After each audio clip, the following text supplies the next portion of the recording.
గత కొన్ని వారాలుగా మనము మత్తయి శుభవార్తలో రాయబడిన విషయాలు ధ్యానం చేసుకుంటూ ఉన్నాము.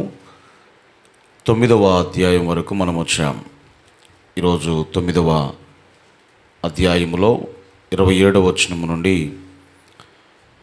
38వ వచనం వరకు రాయబడిన విషయాలు మనము ధ్యానం చేసుకుందాము. అందరూ కూడా ప్రార్థనాపూర్వకముగా దేవుని మాటలు వినాలని ప్రభు పేరట మీ అందరికి కూడా మనవి చేయించు ఉన్నాను. మత్తయి శుభవార్త 9వ అధ్యాయము 27వ వచనం నుండి 38వ వచనం వరకు దేవుని వాక్యాన్ని ఈ సమయంలో మనము ధ్యానం చేసుకుందాం.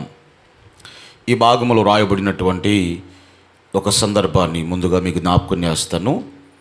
27వ వచనం నుండి 30వ వచనం వరకు 31వ వచనం వరకు వ్రాయబడిన సందర్భం. ఇద్దరు గుడ్డివారు ప్రభు దగ్గరకు వచ్చి 27వ వచనంలో, దావీదు కుమారుడా మమ్మను కరుణించమని వారు కేకలు వేసిరి. ఆయన ఇంట ప్రవేశించిన తర్వాత ఆ గుడ్డివారు ఆయన యొద్దకు వచ్చారు. యేసు, నేను ఇది చేయగలనని మీరు నమ్ముచున్నారా అని వారిని అడుగగా, వారు నమ్ముచున్నాము ప్రభువా అని ఆయనతో చెప్పారు.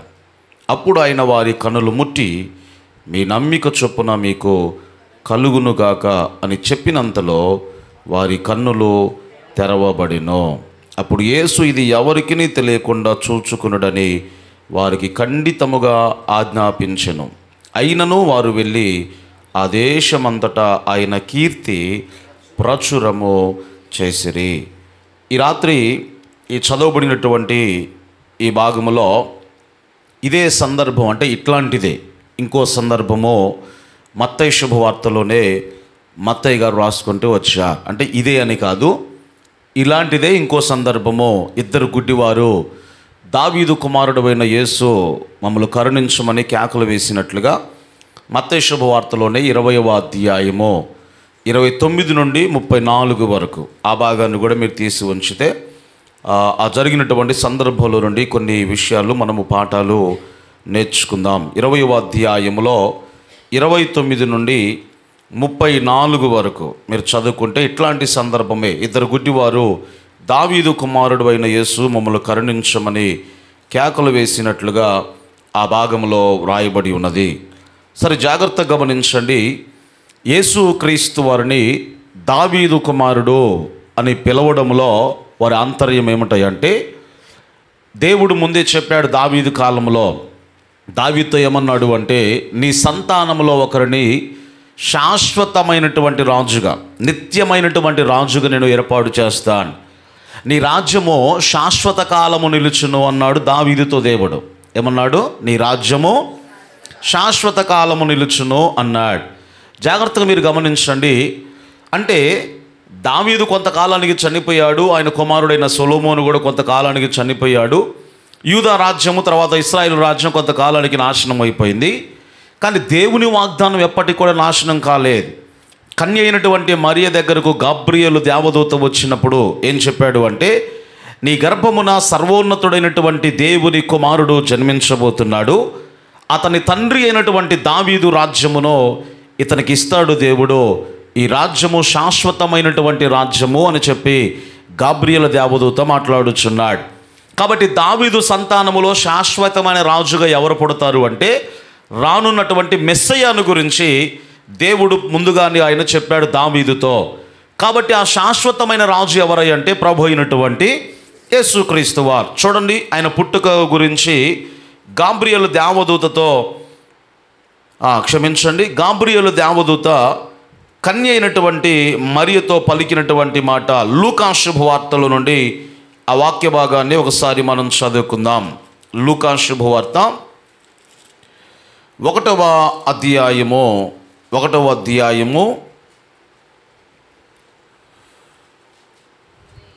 29-30 కలిసి ఉంటాయి, నేను చదువుతున్నాను. కన్య అయినటువంటి మరియా ఆ మాటకు బహుగా తొందరపడి ఈ శుభవచనం ఏమిటో అని ఆలోచించుకొనుచుండగా దూత చెప్తున్నాడు, మరియా భయపడుకుమో, దేవుని వలన నీవు కృప పొందితివి. ఇదిగో నీవు గర్భమును ధరించి కుమారుని కని ఆయనకు యేసు అను పేరు పెట్టుదువు. ఆయన గొప్పవాడై సర్వోన్నతుని కుమారుడు అనబడును. ప్రభు అయిన దేవుడు ఆయన తండ్రి అయిన దావీదు సింహాసనమును అది అంటే క్రీస్తుకు ఇస్తాడు. జాగ్రత్తగా వినాలి. ప్రభు అయిన దేవుడు ఆయన తండ్రి అయిన దావీదు సింహాసనాన్ని ఆయనకి ఇస్తాడు. ఆ తర్వాత ఆయన యాకోబు వంశస్థులను యుగ యుగములు ఏలును, ఆయన రాజ్యము అంతము లేనిదై ఉండునని ఆమెతో చెప్పెను. ఈ మాట దేవుడు దావీదుతో ముందే చెప్పాడు. నీ రాజ్యము శాశ్వతమైన రాజ్యముగా ఉంటుంది, నీ రాజ్యములో ఒకరిని శాశ్వతమైన రాజుగా నేను చేస్తాను అన్నాడు. ఇది ఎవరి గురించి చెప్పబడిన ప్రవచనము అంటే రానున్న కాలంలో మెస్సయాను గురించినటువంటి ప్రవచనం. దావీదు నుండి క్రీస్తు వరకు టైం ఎంత అంటే 1000 సంవత్సరాలు. ఎన్ని సంవత్సరాలు? ద కింగ్ డేవిడ్ అంటారు కదా. దావీదు పరిపాలన కాలము నుండి యేసుక్రీస్తు పుట్టేంత వరకు ఎన్ని సంవత్సరాలు అంటే 1000 సంవత్సరాలు. కాబట్టి శరీరుడిగా యేసుక్రీస్తు దావీదు కుమారుడుగా ఆయన పిలువబడుతున్నాడు. ఆ సందర్భాలు బైబిల్ ఎక్కడున్నాయో మీకు చెప్పిన తర్వాత నేను అంశంలోనికి వెళ్తాను. మత్తయి శుభవార్తలో 1వ అధ్యాయం 1వ వచనములో యేసుక్రీస్తు వంశావళి గురించి మాట్లాడుతూ ఏమన్నాడు అంటే అబ్రహాము కుమారుడును దావీదు కుమారుడునైనా యేసుక్రీస్తు వంశావళి అన్నాడు. ఏమన్నాడు? అబ్రహాము కుమారుడును దావీదు కుమారుడునైనా యేసుక్రీస్తు వంశావళి. యూదులకు తాతయ్య అనే పదం వాళ్ళకు లేదు. మీకు అర్థమవుతుందా? బైబిల్లో మీరు ఎక్కడైనా చూడండి, తాతయ్య అనే పదం ఎక్కడ కూడా మీకు కనపడదు. యూదులకు తాతయ్య ముత్తాతలో ఇట్లాంటిది లేదు. మా పితరులు లేకపోతే మా తండ్రులు అని పిలిచేవాళ్ళు. అబ్రహామును తండ్రి అని పిలిచారు, దావీదును కూడా తండ్రి అని పిలిచారు. కాబట్టి అబ్రహాము కుమారుడును దావీదు కుమారుడునైన యేసుక్రీస్తు యొక్క వంశావళి అని వ్రాయబడింది.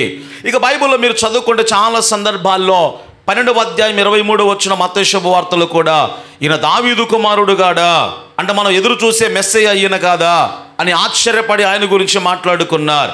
15వ అధ్యాయం 22వ వచనములు కూడా కనాను స్త్రీ ఒకసారి యేసయ్య దగ్గరికి వచ్చి, అయ్యా దావీదు కుమారుడు అయిన యేసు, దయచేసి నన్ను కరుణించు, ఎందుకంటే నా బిడ్డ చావ సిద్ధంగా ఉంది, నా బిడ్డను బ్రతికించు అంటే దావీదు కుమారుడు అని చాలా సందర్భాలు పిలిచారు. ఒకసారి గాడిద మీద కూడా యేసయ్య కూర్చొని ఆయన యెరూషలేమునికి వెళ్తున్నప్పుడు 21వ అధ్యాయం 9వ వచనములో మత్తయి శుభవార్తలో దావీదు కుమారునికి జయము అని చెప్పి ప్రజలందరూ కూడా గాన ప్రతిగానములు చేస్తూ ఉన్నారు. మార్కు శుభవార్త 10:48లో కూడా బర్తిమై అనబడిన ఒక గుడ్డివాడు ఏమని పిలిచాడు అంటే దావీదు కుమారుడు అయిన యేసు నన్ను కరుణించు. అంటే దీని అర్థం ఏంటి? మేము ఎదురు చూసేటువంటి ఆ మెస్సయ్యవు నీవే.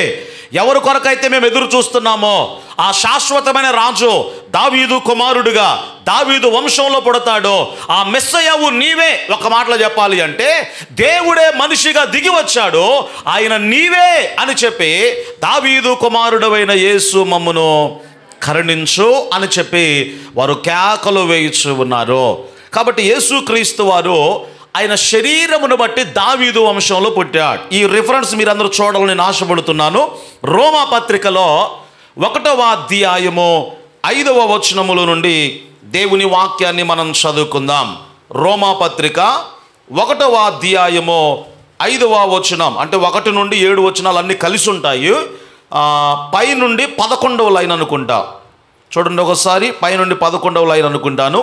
అక్కడ యేసుక్రీస్తు శరీరమును బట్టి దావీదు సంతానముగాను మృతులలో నుండి పునరుత్థానుడైనందున పరిశుద్ధమైన ఆత్మను బట్టి దేవుని కుమారుడుగాను ప్రభావముతో ఆయన నిరూపింపబడెను. స్తోత్రం చెప్పండి గట్టిగా. ఇక్కడ దావీదు కుమారుడు అని వ్రాయబడింది, రెండవది దేవుని కుమారుడు అని వ్రాయబడింది. అమ్మ మీరు జాగ్రత్తగా వింటేనే అర్థమవుద్ది. కాబట్టి మీరు దిక్కులు చూడమాకండి. ఈ దావీదు కుమారుడు అనే మాట జాగ్రత్తగా మీరు వినాలి. ఆయన ఎలా దావీదు వంశావళిలో పుట్టాడో, ఆయన ఎక్కడ జన్మించాడో ఆ విషయాలను మీతో చెప్తాను. ఇక్కడ శరీరమును బట్టి ఏమో యేసయ్య ఏమని పిలువబడ్డాడు? దావీదు కుమారుడు అని పిలువబడ్డాడు. దేన్ని బట్టి? శరీరాన్ని బట్టి.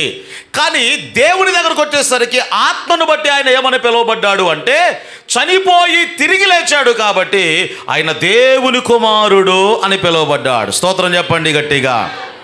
మనిషిగా ఏమని పిలువబడ్డాడు? దావీదు కుమారుడు శరీరాన్ని బట్టి, ఎందుకంటే ఆ వంశంలో ఆయన పుట్టాడు కాబట్టి. చాలామంది యేసుక్రీస్తు కులం తక్కువ దేవుడు అంటారు. మీరు జాగ్రత్తగా మీరు గమనిస్తే ప్రపంచంలో అగ్రస్థానంలో ఉన్నవారు ఎవరై అంటే యూదులు. ఎవరు చెప్పండి? యూదులు. ఇంకోటి ఏమంటాయంటే యూదులు పరిపాలించిన రాజుల చరిత్ర మీరు చూస్తే ద కింగ్ డేవిడ్ అంటే చరిత్రలో అగ్రగణ్యుడుగా దావీదు మహారాజు పిలువబడుతున్నాడు. కాబట్టి యేసయ్య ఏ వంశంలో పుట్టాడు అంటే రాజుల వంశంలో, దావీదు వంశావల్లో యేసయ్య జన్మించాడు. స్తోత్రం చెప్పండి గట్టిగా. ఇప్పుడు యేసయ్య ఏమన్నాడు? నన్ను నమ్మిన ప్రతివాడు కూడా రాజులే అన్నాడు. ఏమన్నాడు? మిమ్మల్ని రాజులైనటువంటి యాజక సమూహము, రాజవంశంలో యేసయ్య పుట్టాడు. కులం తక్కువ దేవుడు కాదు ఆయన. ద కింగ్ డేవిడ్ ప్రపంచాన్ని పరిపాలించినటువంటి, ఇశ్రాయేలు ప్రజలను పరిపాలించినటువంటి ఉమ్మడి రాజ్యంగా పరిపాలించిన 3 రాజుల్లో 2వ రాజు ఎవరై అంటే ద కింగ్ డేవిడ్ అని పిలువబడుతున్నాడు. దావీదు మహారాజు. ఆ వంశావల్లో ప్రభు అయినటువంటి యేసుక్రీస్తు వారు జన్మించాడు. ఎలా జన్మించాడో చరిత్ర క్లియర్గా మనకు చెప్తా ఉంది. మత్తయి శుభవార్త, లూకా శుభవార్త మీరు చూస్తే మత్తయి శుభవార్తలో వంశావళుల పేర్లు వేరుగా ఉంటాయి, యేసుక్రీస్తు వంశావళుల పేర్లు వేరుగా ఉంటాయి. ఈ లూకా శుభవార్తలో మీరు చూస్తే యేసుక్రీస్తు వంశావళి కానీ ఇందులో వేరుగా ఉంటాయి. అదేంటి? మీరు ఎప్పుడైనా చదివారు అసలు వంశావళి? ఏమండి, బైబిల్ సరిగ్గా చదవం మనం. ఇక వంశావళి పేర్లు ఏం చదువుతాం మనం? మాకీరు, యాకీరు, ఆకీరు, ఈ పేర్లు గోలంత ఇదంతా మనకి ఎందుకు? దేవునికి స్తోత్రం. మామూలుగా బైబిల్ చదివితేనే బోరు మనకి, ఇక వంశావళి పేర్లు చదవాలంటే ఇంకా బోరు కదా. కానీ మత్తయి శుభవార్త 1వ అధ్యాయంలో వంశావళుల పేర్లు వేరుగా ఉంటాయి. లూకా శుభవార్తలో 3వ అధ్యాయం, ఎన్నో అధ్యాయంలో ఉన్నాయి వంశావళులు? లూకా శుభవార్తలో 3వ అధ్యాయంలో వంశావళుల పేర్లు వేరుగా ఉంటాయి. అదేంటి? ఎందుకు వేరుగా ఉన్నాయి? ఆ విషయాన్ని మీకు జ్ఞాపకం చేస్తాను. ఒక ఇద్దరు వస్తారా పిల్లలు? ఇట్రానన్నా ఒకసారి. బుడ్డోడా నువ్వు కూడా ఇట్రామ్మా. మీకు అర్థం కావడం చెప్తాను ఎందుకు వేరుగా ఉన్నాయో. అందరు నా వైపు చూడండి జాగ్రత్తగా, పైకి ఎక్కండి. రైట్ అమ్మ, నువ్వు ఇట్రా, బూజీ ఇట్రా. మత్తయి శుభవార్త, లూకా శుభవార్త వంశావళి ఎక్కడ మారింది అంటే వీడియోలో కనపడాలి మీ ఇద్దరు. Very good, right. దావీదు దగ్గర నుండి వంశావళి మారిందండి. ఎక్కడి నుండి? మత్తయిలో దావీదు దాకా సేమ్ అవే పేర్లు ఉంటాయి. లూకా శుభవార్తలో కూడా ఆదాము నుండి దావీదు వరకు సేమ్ అవే పేర్లు ఉంటాయి. ఎక్కడి నుండి మారిందంటే దావీదు దగ్గర నుండి మారింది. ఎలా మారిందంటే దావీదు గారికి కొంతమంది కొడుకులు ఉన్నారు. అందులో ఇద్దరు పేరు ఏమిటంటే ఈయన పేరేమో సొలొమోను, ఈయన పేరేమో నాతాను. ఎవరు చెప్పండి? దావీదుకి ఉన్న కొడుకుల్లో ఈయన పేరేమో సొలొమోను, ఈయన పేరేమో నాతాను. ఈ సొలొమోను వంశంలో నుండి ఎవరు పుట్టారు అంటే శరీరుడిగా యేసుక్రీస్తు తండ్రిగా పిలువబడిన యోసేపు పుట్టాడు.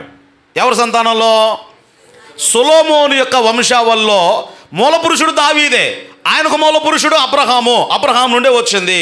అయితే దావీదుకున్న కుమారుల్లో సొలొమోను ఒక కొడుకు, నాతాను ప్రవక్త వేరు. మళ్ళీ ఆయన కనిపిసి కామాకండి మీరు, ప్రవక్త వేరు, కుమారుడు వేరు. ఇప్పుడు ఈయన వంశావల్లోనేమో యోసేపు పుట్టాడు, నాతాను వంశావల్లోనేమో మరియమ్మ గారు పుట్టింది. మీకు అర్థమవుతుందా? మరియమ్మ గారు దావీదు వంశావల్లోనే పుట్టింది, యోసేపు కూడా దావీదు వంశావళిలోనే పుట్టాడు. మత్తయి గారేమో సొలొమోను గారు వంశావళి గురించి రాశాడండి, అందుకోసమే పేర్లు వేరుగా ఉంటాయి.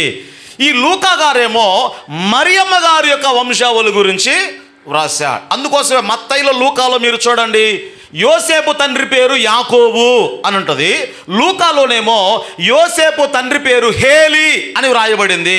ఈ హేలి ఎవరై అంటే మరియమ్మ గారి యొక్క తండ్రి. ఎవరు చెప్పండి? మరియమ్మ గారి యొక్క తండ్రి. అల్లుడిని కూడా ఎలా భావిస్తారు అంటే కొడుకులాగానే భావిస్తారు, అందుకోసం ఇంగ్లీష్లో భలే ఉంటుందండి, సన్ ఇన్ లా అంటారు. అంటే కొడుకు లాంటివాడే, అల్లుడు కూడా కుమారుడు లాంటోడే. కాబట్టి యోసేపు తండ్రి ఏమో అక్కడ యాకోబు అని ఉంటుంది మత్తయిలో, లూకాలో ఏముంది? యోసేపు తండ్రి హేలి. ఆ హేలి ఎవరై అంటే మరియమ్మ గారి యొక్క తండ్రి. ఇప్పుడు అర్థమైందా మీకు? ఎవరైనా అడిగారు అనుకోండి, అదేంటి మత్తయి శుభవార్తల వంశావళి పేర్లు వేరుగా ఉన్నాయి, లూకా శుభవార్తలు వేరుగా ఉన్నాయి అంటే ఆ వంశావళి లిస్టు దావీదు దగ్గర మారింది. ఎక్కడ? దావీదు దగ్గర. అర్థమవుతుందా? వ్యర్థమవుతుందా? రైట్. ఇప్పుడు జాగ్రత్త వినండి. యోసేపు వరుస వేసుకున్నా అంటే ఈయన ప్రమేయం లేదు, యోసేపు ప్రమేయం లేదు, అయినా ఆ శరీర రీతిగా మీరు చూస్తే యోసేపు కుమారుడుగా పిలువబడ్డాడు కదా. యోసేపు కూడా దావీదు వంశాలను పుట్టాడు, మరియమ్మ గారు కూడా దావీదు వంశావళిని పుట్టింది. మీరు ఎటు చూసినా కూడా యేసుక్రీస్తు ఏ వంశంలో పుట్టాడు అంటే దావీదు వంశావళిలో ఆయన జన్మించాడు. ఎందుకంటే దావీదుతో వాగ్దానం చేశాడు, శాశ్వతమైన రాజుగా నీ వంశంలో నేను పుడతాను అన్నాడు. స్తోత్రం చెప్పండి గట్టిగా. కూర్చున్నానా? రైట్. ఇప్పుడు జాగ్రత్తగా గమనించండి. తాను చెప్పినట్లుగా ఏ వంశంలో పుట్టాడు ఆయన అంటే ఇప్పుడు దావీదు కుమారుడుగా ఆయన పిలువబడ్డాడు. ఇంకో మాట మీకు చెప్పనా, ఆదాము మొదలుకొని యేసుక్రీస్తు వరకు కూడా కాలాన్ని మనం గమనిస్తే 4000 సంవత్సరాలు. ఎన్ని వేల సంవత్సరాలు? ఎలాగునా? ఆదాము నుండి అబ్రహాము వరకు 2000 సంవత్సరాలు, అబ్రహాము నుండి మోషే వరకు 500 సంవత్సరాలు, మోషే నుండి దావీదు వరకు 500 సంవత్సరాలు, దావీదు నుండి క్రీస్తు వరకు 1000 సంవత్సరాలు. అంటే మొత్తం ఎన్ని సంవత్సరాలు అంటే 4000 సంవత్సరాలు. మళ్ళీ క్రీస్తు నుండి ఇప్పటి వరకు ఎన్ని వేల సంవత్సరాలు అంటే 2000 సంవత్సరాలు. అంటే మొత్తం ఆదాము నుండి ఇప్పటి వరకు ఎన్ని వేల సంవత్సరాలు? 6000. ఎన్ని వేలు? పాత నిబంధన మలాకి వరకు అండి, ఆదాము నుండి మలాకి వరకు అంటే 4000 సంవత్సరాలు అవి. మత్తయి శుభవార్త నుండి ఇక క్రీస్తు పుట్టిన దగ్గర నుండి ఇప్పటి వరకు, క్రీస్తు శకం ఇది 2025. అంటే మొత్తం ఎన్ని సంవత్సరాలు ఇప్పుడు? 6000 సంవత్సరాలు. ఇక ఆదాం పాపం చేయకముందు ఎన్ని వేల సంవత్సరాలు మనకు తెలియదు. మీకు అర్థమవుతుందా? ఇన్ని 100 సంవత్సరాలు, ఇన్ని వేల సంవత్సరాలు మనకు తెలియదు.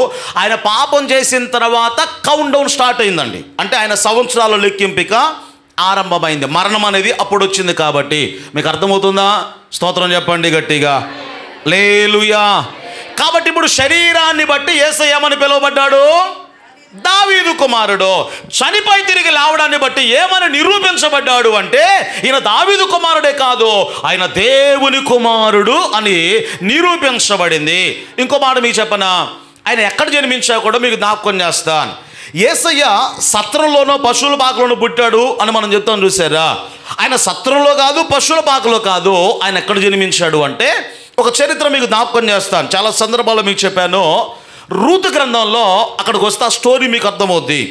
రూతు ఆమె మోయాబు దేశం నుండి వచ్చిందండి. ఎక్కడి నుండి? మోయాబు దేశం నుండి. భర్త చనిపోయాడు, నయోమితో పాటు వచ్చింది. ఈ మోయాబు దేశం నుండి బెత్లెహేం వచ్చిన తర్వాత అక్కడ ఒక ధనవంతుడిని పెళ్లి చేసుకుంది. ఆయన పేరు ఏమిటి అంటే బోయజు. అందరికి ఈ పేర్లు తెలియాలి. ఏం పేరు? బోయజు. ఆయన మంచి ధనవంతుడండి. ఆ రోజుల్లో ఇళ్ళు ఎలా కట్టుకునే వాళ్ళు అంటే ఒక పెద్ద బండ, ఒక కొండ ఏదైనా కనిపించింది అనుకోండి, దాన్ని తొలిపిస్తారు. గదులు గదులుగా ఏం చేస్తారంటే తొలిపిస్తారు. ఇప్పటిలాగా ఈ సిమెంటు ఇవన్నీ లేవు కాబట్టి గదులు గదులుగా తొలిపించేవాళ్ళు. కాబట్టి ధనవంతుడు ఏం చేస్తాడు అంటే ఒక 2 అంతస్తులో, ఒక 3 అంతస్తులో, గదులు గదులుగా, మరి ఎన్ని గదులో మనకు తెలియదు కానీ ఒక పెద్ద బంగ్లా, ఒక కొండను ఏం చేశాడంటే తొలిపించాడు. ఎవరో? ఈ బోయజు అనబడిన వ్యక్తి. బోయజు రూతు ఎక్కడ వారు ఉన్నారు దంపతులు అంటే ఆ ఇంట్లోనే, బెత్లెహేములో ఆ ఇంట్లోనే వారు నివాసం చేశారు. వాళ్ళిద్దరికీ కుమారుడు జన్మించాడు. ఆయన పేరు ఏమిటంటే ఓబేదు. ఏం చెప్పండి? రూతు గ్రంథంలో ఉన్న ఆ పేరు. ఓబేదు అనే కొడుకు పుట్టాడండి. ఓబేదు కూడా పెళ్ళయింది. ఈయన తన దంపతులతో అంటే తన భార్యతో ఎక్కడున్నాడు అంటే ఇదే ఇంట్లో ఉన్నాడు. ఈ ఓబేదు ఎవరిని కన్నాడు అంటే యెషయి అనబడిన వ్యక్తిని కన్నాడు. యెషయా ప్రవక్త వేరు, మళ్ళీ యెషయి అనే వ్యక్తిని కన్నాడు. ఈ యెషయి పుట్టి పెరిగి పెద్దవాడైపోయాడు. ఆయనకు పెళ్ళయింది. ఆ తర్వాత ఆయన కూడా అక్కడే కాపురం పెట్టాడు. ఈ యెషయి ఏం చేశాడు అంటే 8 మంది కొడుకులు కన్నాడు అక్కడ. ఆ 8 మందిలో 8వ వాడు ఎవరు అంటే దావీదు. ఎవరు చెప్పండి? దావీదు. అదే ఇంట్లో పుట్టాడు, 8వ వాడు. సరే, దావీదు పెరిగి పెద్ద అయిన తర్వాత ఈయన రాజయ్యాడు కదా. ఈ బెత్లెహేము ఈ ఇంటిని వదిలేసి తన కోసం ఆయన ఏం చేస్తాడు? ఒక పట్టణాన్ని కట్టించుకున్నాడు. ఆయన పట్టణమే, ఒక ఊరే కట్టించుకున్నాడు. అది దావీదు పట్టణముగా పిలువబడుతూ ఉంది. మరి ఇక్కడ ఉన్నటువంటి ఇల్లు ఇవన్నీ వదిలేశాడు కదా. కొన్ని రోజులైన తర్వాత ఏం జరిగిందంటే దావీదు కొడుకు అబ్షాలోము రాజు కావాలని తన తండ్రినే, సొంత తండ్రినే చంపాలి అనుకున్నాడు. మరి దావీదు ఏం చేశాడు? నా కొడుకుని నేను చంపలేను కదా నా చేతులతో అని చెప్పి అబ్షాలోము దగ్గర నుండి దావీదు పారిపోయాడండి. రాజే కానీ పారిపోయాడు కొడుకును చంపలేక. పారిపోయినప్పుడు ఈ దావీదు యొక్క అనుచరులు ఎవరైతే ఉన్నారో ఆహారం సరిగా లేనప్పుడు బర్జల్లోయి అనబడినటువంటి ఒక వ్యక్తి ఈయన చేర్చుకున్నాడు, దావీదును చేర్చుకున్నాడు, తన సైన్యాన్ని చేర్చుకుని అన్నం పెట్టాడు, వారి అవసరాలన్నీ కూడా తీర్చాడు. అప్పుడు దావీదు గుర్తుపెట్టుకున్నాడు, నీ మేలు నేను ఎప్పటికీ కూడా మర్చిపోను. బర్జుల్లై అనబడిన వ్యక్తిని గుర్తుపెట్టుకున్నాడు. కొన్ని రోజులకు అబ్షాలోము చచ్చిపోయాడు. కొడుకు చచ్చిపోగానే మళ్ళీ దావీదు రాజు అయ్యాడండి. రాజు అయిన తర్వాత బర్జుల్లైని మర్చిపోలా. రమ్మన్నాడు, నీకేం కావాలో చెప్పు అన్నాడు. నాకేం కావాలి నాయనా, నువ్వు ఉన్నావుగా, నేను ముసలోడిని అయిపోయాను, ఇక నాకెందుకులే అంటే, లేదు లేదు, బెత్లెహేములో నా ఆస్తులు ఉన్నాయి, నేను పుట్టిన ఇల్లు కానీ పెద్ద ఇల్లు అది, కాబట్టి ఆ ఇల్లు కానీ ఆ పొలాలు కానీ మొత్తం నీకు ఇచ్చేస్తాను అంటే, నాకెందుకులే కానీ నాకు ఒక కొడుకున్నాడయ్యా, ఆయన పేరు కిమ్హము. ఆయన పేరేంటి చెప్పండి? కిమ్హము. నా కొడుకు ఇచ్చేసాయి, నాకు వద్దులే అంటే, ఇప్పుడు దావీదు పుట్టినటువంటి ఆ ఇంటిని ఆ ఆస్తులను ఎవరికి ఇచ్చాడు? కిమ్హము అనబడిన వ్యక్తికి ఇచ్చాడు. ఇప్పుడు చివరికి అది ఏమైంది అంటే కిమ్హము యొక్క సత్రము అని పేరు పెట్టేసుకున్నాడు. మీకు అర్థమవుతుందా? కిమ్హము యొక్క సత్రము. ఇర్మియా గ్రంథంలో ఆ మాట 41వ అధ్యాయము 18వ వచనంలో రాయబడింది. తీనక్కర్లేదు కానీ ఆ రెఫరెన్స్ మీకు ఇస్తున్నాను. అంటే ఒక హోటల్ లాగా పెట్టేశాడండి. సత్రం అంటే మీకు అర్థం కాదేమో, ఒక హోటల్ అది. ఇక హోటల్ బిజినెస్ చేస్తూ ఉన్నాడు. కొన్ని సంవత్సరాలు గడిచిన తర్వాత ఈయన చనిపోయాడు, ఈయన పితరులు చనిపోయారు. బబులోనీయులు వచ్చేసి యెరూషలేమును పూర్తిగా నాశనం చేసేశారు. బబులోను దేశానికి బానిసలుగా వెళ్ళిపోయారు. 70 సంవత్సరాలు అక్కడ వారు బానిసలుగా ఉన్నారు. అప్పుడే కదా షడ్రక్ మేషక్ అబేద్నెగో దానియేలు వీళ్ళందరూ కూడా అక్కడే కదా బబులోను దేశంలో అక్కడ ఉన్నారు. 70 సంవత్సరాల తర్వాత తిరిగి వచ్చేసరికి ఎవరి ఆస్తులు, ఎవరి ఇళ్ళు, ఎవరికి ఏది లేదండి. ఎందుకంటే మన వాళ్ళు కదా, ఎవరి ఆస్తి, ఎవరి ఇల్లు ఎవరికేం తెలియదు. ఇప్పుడు ఏం జరిగింది? ఎవడు కావలసిన వాళ్ళు తీసుకున్నారు, ఇల్లు కట్టుకున్నారు. కానీ ఈ సత్రం ఉంది చూసారా, దీని యజమానుడు ఎవరు కూడా లేరు. చివరికి ఇది ఎవరు పాలైపోయిందంటే దొంగలు కానీ, వ్యభిచారులు కానీ, బాటసారులు కానీ ఎవడైనా వచ్చి అందులో నివాసం చేయొచ్చు. యెరూషలేములో ఏమైనా పండగలు అనుకోండి, దూరం నుంచి వచ్చిన వాళ్ళందరూ కూడా ఈ హోటల్లో దిగుతారు. ఎక్కడ? ఈ కిమ్హము అనబడినటువంటి ఈ సత్రంలో దిగుతారండి. సంవత్సరాలు గడిచిపోయాయి. ఇక ఆ తర్వాత జరిగింది ఏమిటంటే, యేసుక్రీస్తు కాలం వచ్చినప్పుడు కన్య అయిన మరియా ఆమె గర్భవతిగా ఉన్నప్పుడు జరిగింది ఏంటో తెలుసా? నజరేతులో యోసేపు దగ్గర ఈ కన్య అయిన మరియ ఉంది కదా, ఈ జనాభా లెక్కలు చేయాలి అని రోమా చక్రవర్తి ఏం చేశాడు అంటే ప్రపంచ దేశాలందరికీ కూడా ఆదేశించాడు. నా ఆస్థానంలో ఎంతమంది ఉన్నారో నాకు తెలియాలి అని జనాభా లెక్కల కొరకు అందరూ కూడా మీ సొంత ఊళ్ళు రండి అని ఆహ్వానించాడు. కేసీఆర్ గారు ముఖ్యమంత్రి అయినప్పుడు మొట్టమొదటిగా జనాభా లెక్కలు చేశారు చూసారా? అప్పుడు అందరూ వచ్చారండి. ఎక్కడ అమెరికాలో ఉన్నోడు కూడా సొంతూరు వచ్చాడు. వారు వాళ్ళ సొంతూళ్ళకి వచ్చి జనాభా లెక్కలు నమోదు చేయించుకున్నారు, పేరు నమోదు చేయించుకున్నారు. ఈ రోమా చక్రవర్తి కూడా అలాగే పేర్లు నమోదు చేయించుకోవాలని చెప్పినప్పుడు యోసేపు ఆ తర్వాత మరియ గారు ఎక్కడికి వచ్చారు అంటే బెత్లెహేముకి వచ్చారు. అప్పుడు నిండు చూలాలుగా ఉంది ఈ మరియ గారు. అయితే ఈ వచ్చిన వాళ్ళందరికీ ఇల్లు లేవు కాబట్టి వారందరికీ ఏంటి నివాస స్థలము? ఈ సత్రమే. ఏది? ఈ సత్రం ఏదైతే ఉందో అదే వారి నివాస స్థలమో. ఆ ఇంటిలోనే యేసుక్రీస్తు వారికి మరియ గారు జన్మనిచ్చింది. సత్రం అప్పుడు సత్రం చేయబడింది. కానీ యేసయ్య ఎక్కడ పుట్టాడు అంటే దావీదు పుట్టిన ఇంటిలోనే ఆయన పుట్టాడు. స్తోత్రం చెప్పండి గట్టిగా. మీకు అర్థమవుతుందా? దావీదు వంశంలోనే పుట్టాడు. ఆ తర్వాత ఎక్కడ పుట్టాడు ఆయన? ఒక మాట చెప్పాలంటే సొంత ఇంట్లో. ఎక్కడ? కొన్ని సంవత్సరాల క్రిందట దావీదు పుట్టిన ఇల్లే అది. ఆ ఇంటిలోనే శరీరుడిగా యేసుక్రీస్తు వారు అక్కడే ఆయన జన్మించాడు. ఎందుకంటే ప్రవచన రీతిగా ఆయన శరీరుడిగా ఏమని పిలువబడాలి అంటే దావీదు కుమారుడుగా ఆయన పిలువబడాలి. స్తోత్రం చెప్పండి గట్టిగా. అది దావీదు కుమారుడు అంటే అర్థం ఏమిటంటే మేము ఎదురు చూసే మెస్సయ్యావు నీవే, మా రాజువు నీవే, మా కొరకు దిగి వచ్చినటువంటి అభిషక్తుడు నీవే అని వారు నమ్మారు. కాబట్టి ఇప్పుడు ఈ గ్రుడ్డివారు కూడా ఏమని పిలుస్తున్నారు అంటే దావీదు కుమారుడు అయిన యేసు మమ్మును కరుణించు. వాళ్ళు ఏమంటున్నారు చూడండి ఒకసారి. 20వ అధ్యాయములో మత్తయి శుభవార్తలో ఆ వాక్యాన్ని ఒకసారి మనం చదువుకుందాం. మత్తయి శుభవార్త 20వ అధ్యాయము 29 నుండి మీరు చదువుకుంటే అక్కడ రాయబడినటువంటి మాట, ఇదిగో వెళ్ళుచుండగా బహుజన సమూహములో ఆయన వెంట వెళ్ళెను. ఇదిగో త్రోవ పక్కన కూర్చున్న 2 గుడ్డివారు యేసుక్రీస్తు వారు ఆ మార్గమున వెళ్ళుచున్నాడని వారు విని, ప్రభువా దావీదు కుమారుడా మమ్మును కరుణించమని కేకలు వేసిరి. కానీ అక్కడ ఉన్న వారు ఏమన్నారు? ఓరకుండుడని వారు చెప్పినప్పుడు మరీ బిగ్గరగా కేకలు వేస్తూ ఉన్నారు. యేసు నిలిచి వారిని పిలిచి ఏమన్నాడు అంటే, నేను మీకు ఏమి చేయగోరుచున్నాను. ఏమన్నాడు యేసయ్య? నేను మీకు ఏమి చేయగోరుచున్నారు అని అడుగుతున్నాడు. వాళ్ళు అడిగింది ఏంటి? మమ్మను కరుణించయ్యా. యేసయ్య అడుగుతున్నాడు, అసలు మీకు ఏం కావాలరా అని అడుగుతున్నాడు. కొన్ని సందర్భాలు మమ్మల్ని కరుణించు ప్రభువా అంటారు చూసారా? ఖచ్చితంగా యేసయ్య అడుగుతాడు, అసలు నీకు ఏం కావాలో చెప్పు. వ్యక్తిగతంగా ఏదైనా మనం పాపం చేసినప్పుడు మోకాళ్ళు వేసి ప్రార్థన చేసామనుకోండి, ప్రభువా నా పాపాలన్నీ క్షమించయ్యా అంటే, ఏ పాపం రా అంటాడు ఆయన.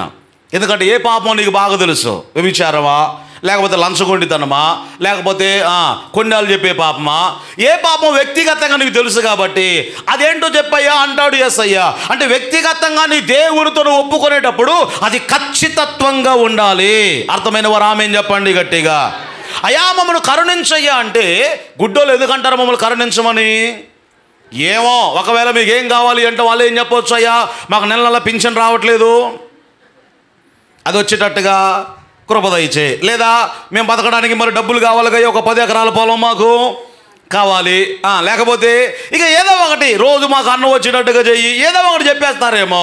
అందుకే యేసయ్య అడుగుతాను, మీకు ఏం కావాలో చెప్పండి రా అంటే, వాళ్ళు ఏమడిగారు?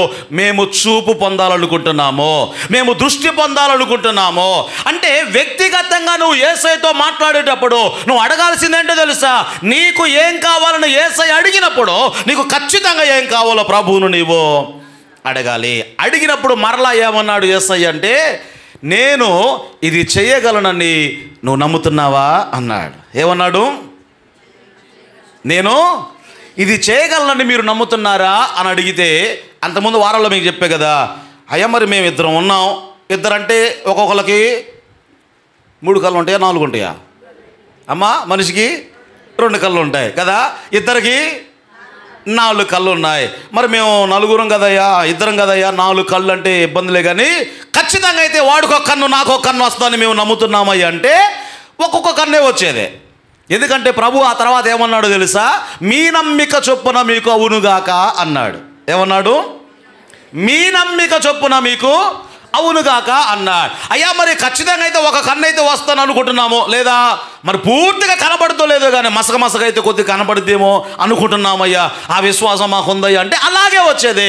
కానీ వారు ఏమి నమ్మారు? నువ్వు పూర్తిగా మాకు దృష్టిని ఇవ్వగలవు అని నమ్మారు. కాబట్టి యేసయ్య ఏమన్నాడు? మీ నమ్మిక చొప్పున మీకు జరుగునుగాక అన్నాడు. స్తోత్రం చెప్పండి గట్టిగా. ఏమి నమ్మారు వారు? పూర్తిగా మాకు నీవు దృష్టిని ప్రసాదించగలవు. ఈ రాత్రికాల సమయంలో దేవుడిని ఒక ప్రశ్న అడుగుతున్నాడు, నీకేం కావాలి? నీకు నేను ఏమి చెయ్యగోరుచున్నావు? నువ్వు సూటిగా ప్రభుతో చెప్పు.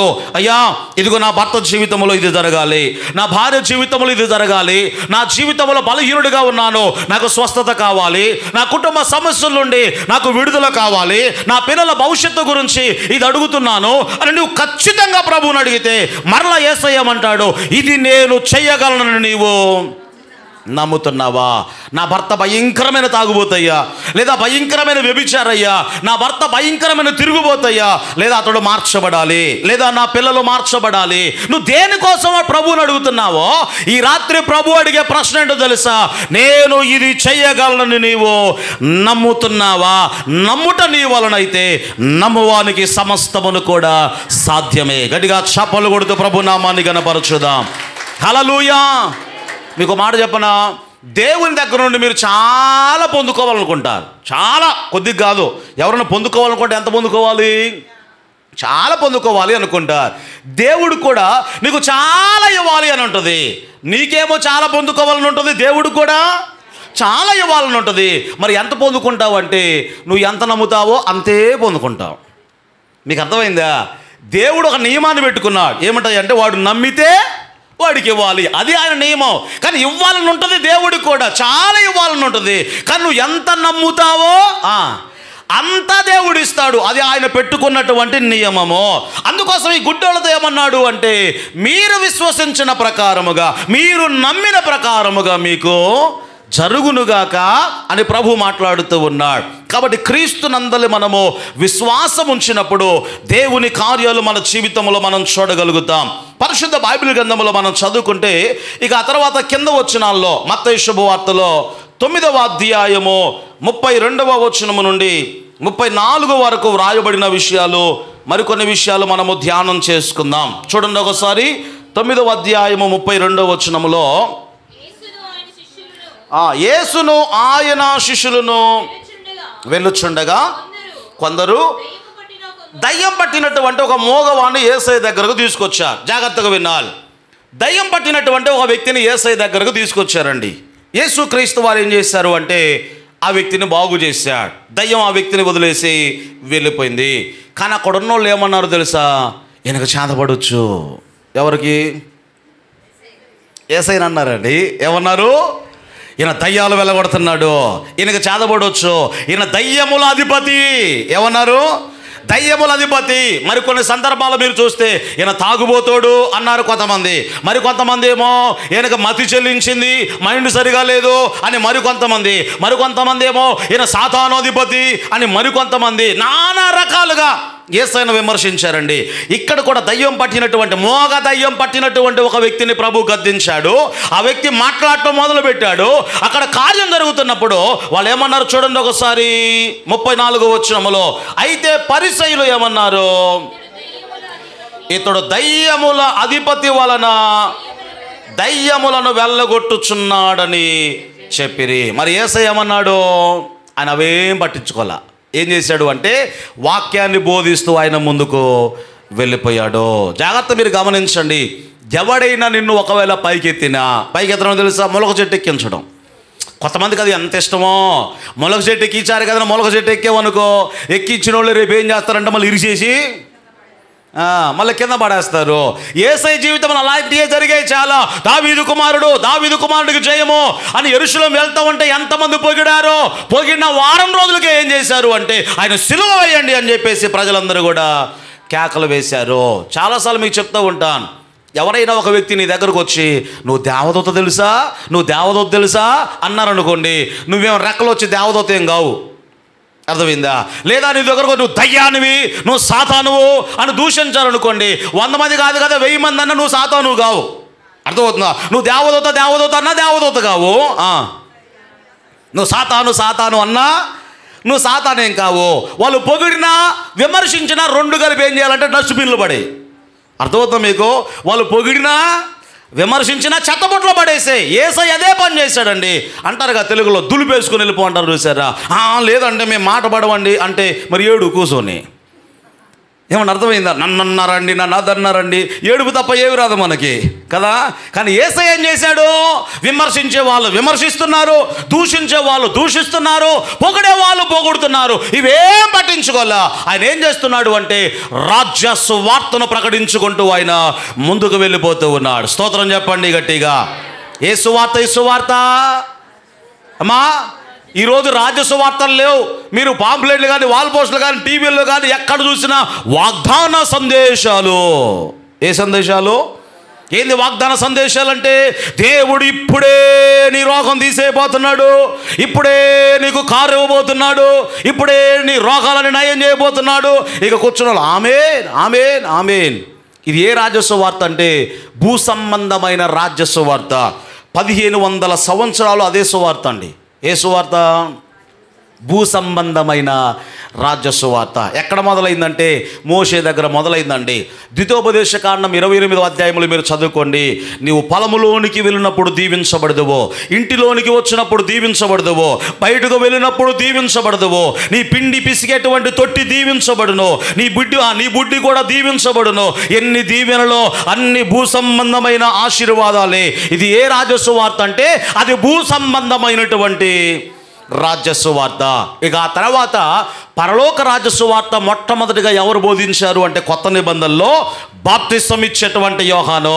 ఏ ప్రజలారా, 1500 సంవత్సరాలుగా భూ సంబంధమైనటువంటి సువార్త గురించి విన్నారు, కానీ పరలోక రాజ్యము సమీపించు ఉన్నది, ఈ పరలోక రాజ్య సువార్త వినండి అని ప్రకటింప మొదలు పెట్టాడు. యేసయ్య కూడా అదే రాజ్య సువార్త చేశాడు.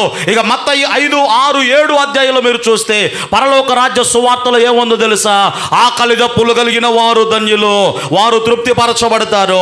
నీతి నిమిత్తము హింసించబడేవారు ధన్యులు, దుఃఖపడేవారు ధన్యులు. ఆ తర్వాత నా నిమిత్తము జనులు మిమ్మల్ని నిందించి హింసించి మీ మీద అబద్ధముగా చెడ్డ మాటలెల్లా పలుకున్నప్పుడు మీరు ధన్యులు అన్నాడు. ఇదే సువార్త, ఇది పరలోక రాజ్య సువార్త. భూ సంబంధమైన సువార్త అన్ని ఆశీర్వాదాలే, కానీ పరలోక రాజ్య సువార్త, పరలోకం వెళ్ళాలంటే అన్ని కష్టాలు గుండా వెళ్ళాలి. మీకు అర్థమవుతుందా? మరి ఈరోజు ప్రజలకు ఏం కావాలి?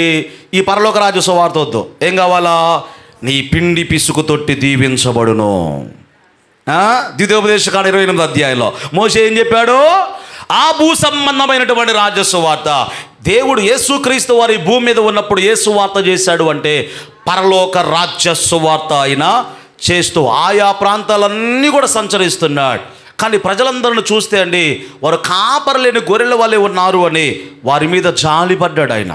వారి మీద జాలిపడి అక్కడ ఒక మాట చెప్పాడు. చివరిగా ఆ మాట మనం చదువుకొని ప్రార్థనలోనికి వెళ్దాం. 9వ అధ్యాయము 36వ వచనముల నుండి మనం చదువుకుంటే అక్కడ రాయబడిన మాట,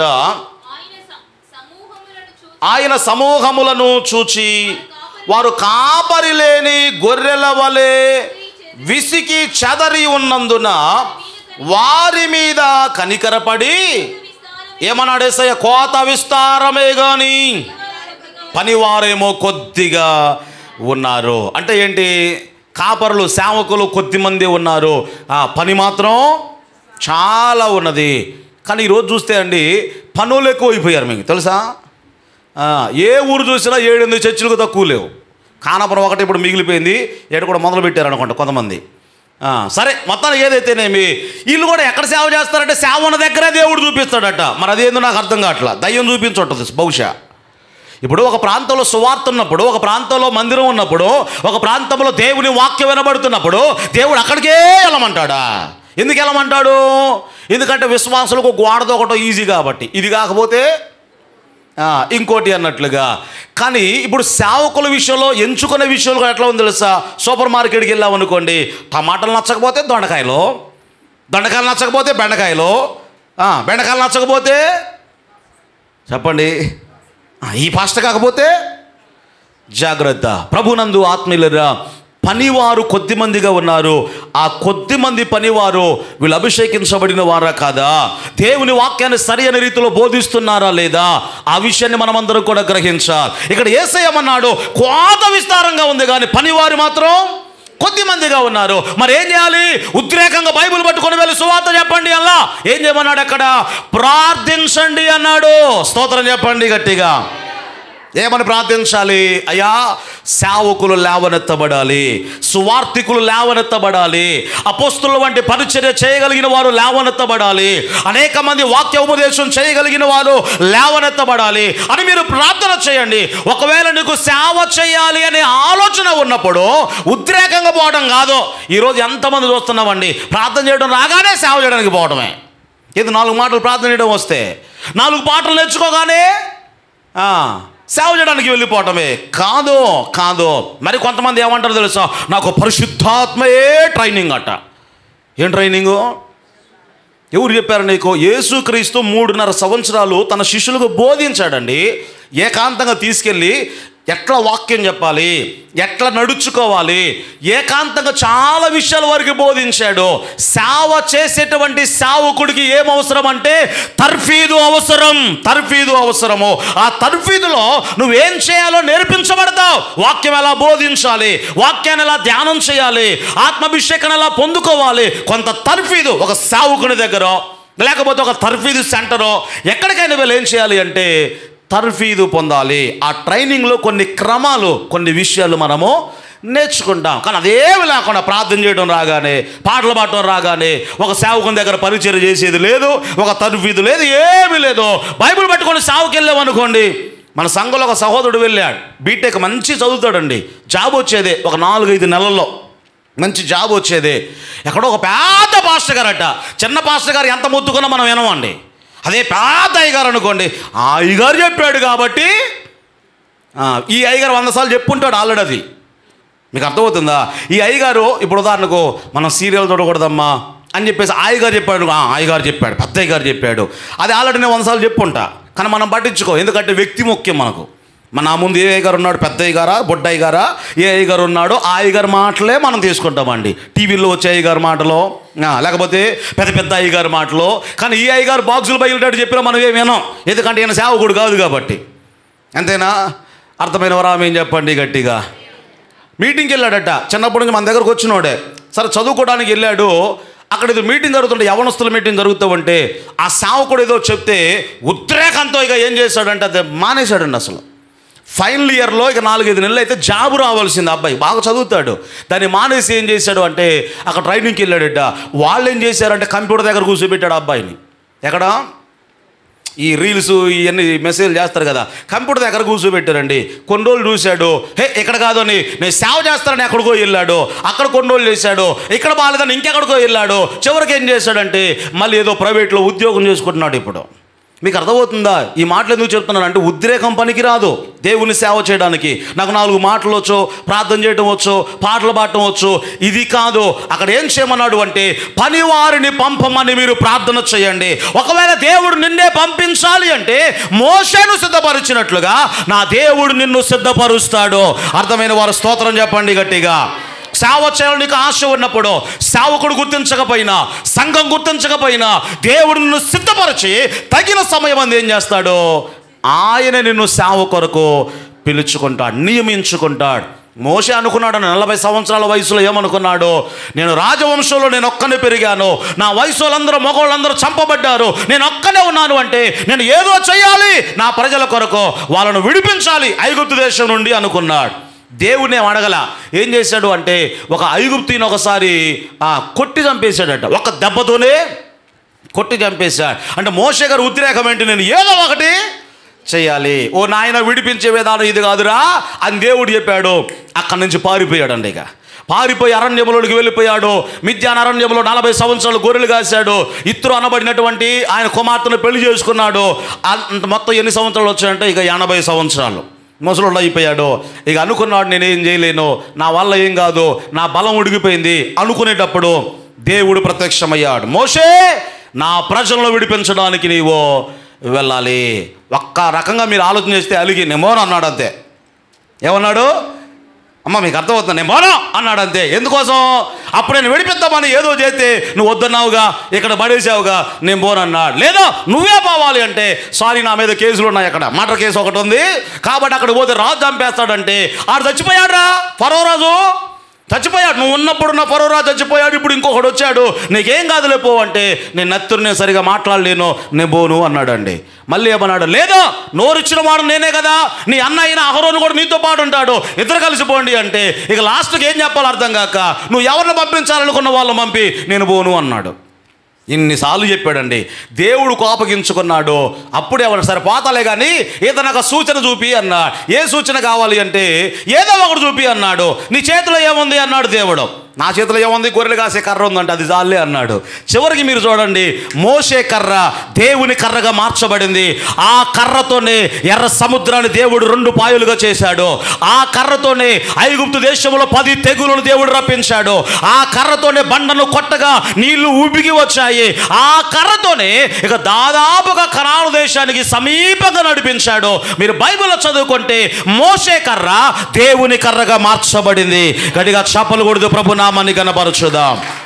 కొంతమంది అప్పుడప్పుడు నాకు చెప్తూ ఉంటారు సేవకులు, అసలు నాకు కానీ డబ్బు ఉంటేనా ఎంత సేవ చేస్తానో. ఏముంటే దేవుడు ఏమంటాడు, డబ్బు ఉంటే నువ్వు చేసేది ఎదురా కాదు. దేవుడు అట్లా వాడుకోడండి. దేవుడిని ఏం చేస్తాడంటే 0 చేస్తాడు ముందు. సున్నా చేయడం అంటే నాది ఏమీ లేదయ్యా అని నువ్వు అనుకున్నప్పుడు నిన్ను సున్నా చేసి అప్పుడు దేవుడు తన శక్తిని చేంజ్ చేస్తాడు, ఆయన వాడుకుంటాడు. అంటే సేవకులు కూడా చెప్తున్నాడు ఈ మాట, యూట్యూబ్లో వెళ్తుంది కాబట్టి చెప్తూ ఉన్నాను. సేవకు వెళ్ళేవారు ఉద్రేకంగా కాదు, దేవుని తరుణం కొరకు, దేవుని సమయం కొరకు మనము వేచి ఉండాలి. మరి అంతవరకు ఏం చేయాలి?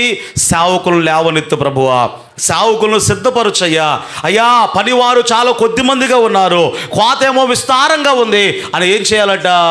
మనం ప్రార్థన చేయాలి. ప్రార్థన చేసినప్పుడు దేవుడే తగిన సమయమందు సిద్ధపరుస్తాడు. మిగతా విషయాలు వచ్చే వారం ధ్యానం చేసుకుందాం. దేవుని కృప మనందరికీ తోడై నడిపించును గాక.